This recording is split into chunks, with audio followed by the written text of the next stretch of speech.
안녕하세요. 소주책방 책방지기 김문입니다. 그동안 잠시 멈춰왔던 소주책방 고민상담소를 다시 운영하려고 합니다. 그동안 변명을 하자면 제가 책을 하나 썼습니다. 이 책은 소해의 초상이라는 소설집인데요. 500페이지 정도 되는 소설집이고요. 총 28가지가 들어가 있는 단편집입니다. 이것을 마무리하느라고 그동안 고민상담소를 운영을 못했는데요. 이제 책도 나왔고 해서 이제 다시 재개하려고 합니다. 우선 첫 번째 질문 고민 상담은요. 한번 읽어드리겠습니다. 바로 요거거든요.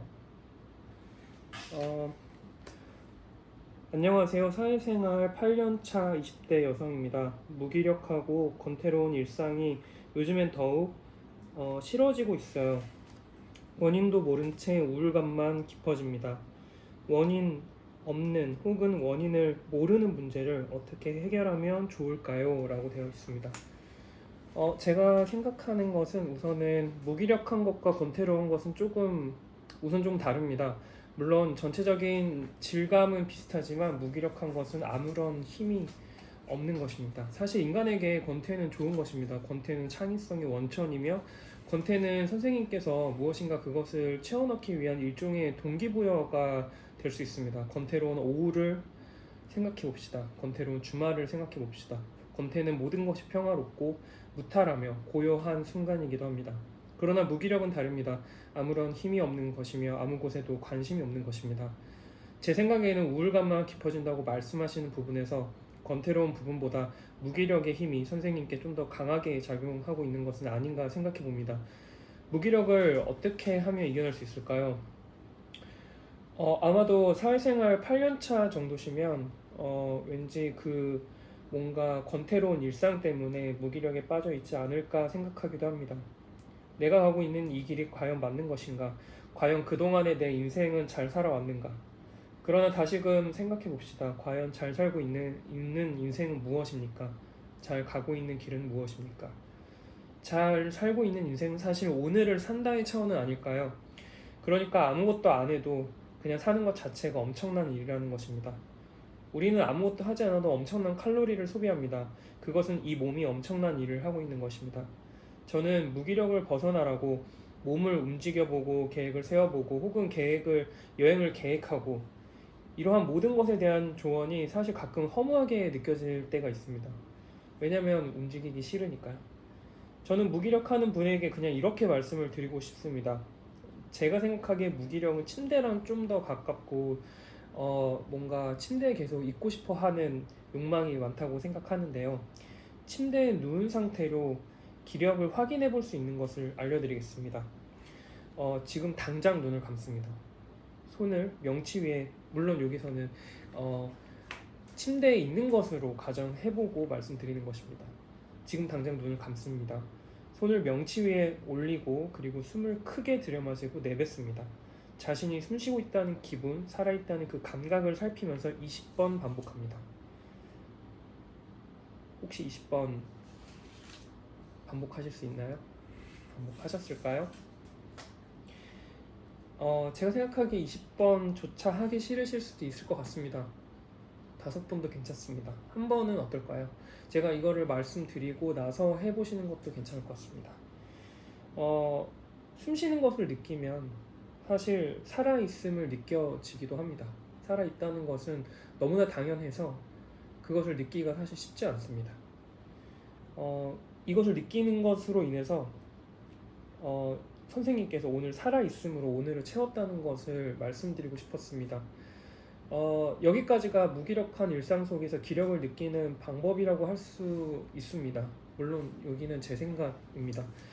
그렇다면 여기서 어떠한 삶의 즐거움을 찾기를 원하신다면 한 발짝 나아감을 추천합니다. 왜냐하면 사람들은 자기가 아는 것 안에서 선택을 내립니다. 그 선택은 사랑일 수도 있고 직업일 수도 있고 혹은 맛집이나 심지어 나의 친구일 수도 있겠죠. 그 선택이 반복될 때 사람은 권태를 느낍니다. 왜냐하면 그 선택의 다음이 그려지기 때문이죠.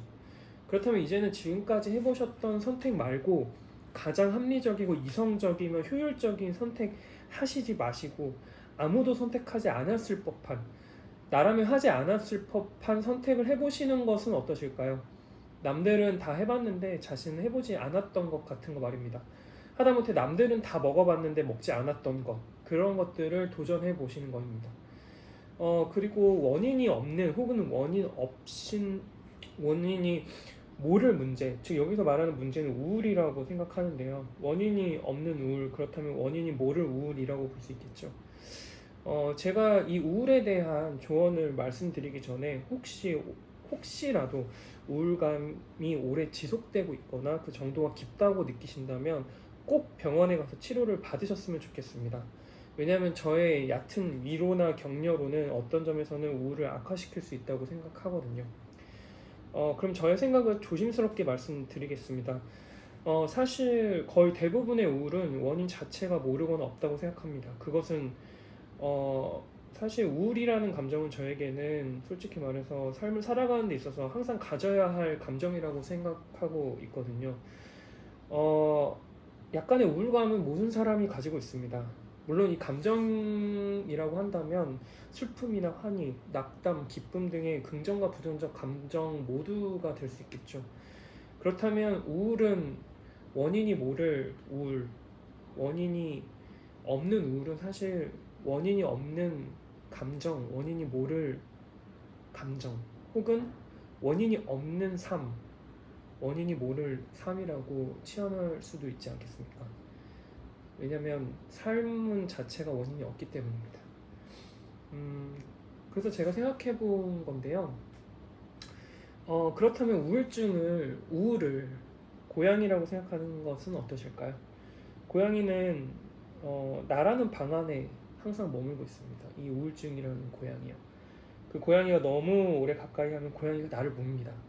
그러나 적당히 거리를 유지하면, 그러니까 대면대면하게 고양이를 대하면 고양이는 서서히 나한테 다가와서 부드럽게 나를 토닥여주기도 하고요. 그리고 나한테 몸을 비비기도 합니다. 분명히 우울증은 저라는 방 안에 항상 머물고 있는 것 같습니다. 그런데 너무 가까이 하면 우울증은 나를 묵니다. 그러니까 제가 생각하기에 이런 부정적인 감정은 적당히 거리를 두면서 적당하게 지켜봐야 된다고 생각합니다. 고양이가 나를 좋아하는 것도 이유를 잘 모르고요. 사실은 그 고양이가 나를 무는 것도 역시 이유를 모릅니다. 그것은 우울과 똑같지 않을까요?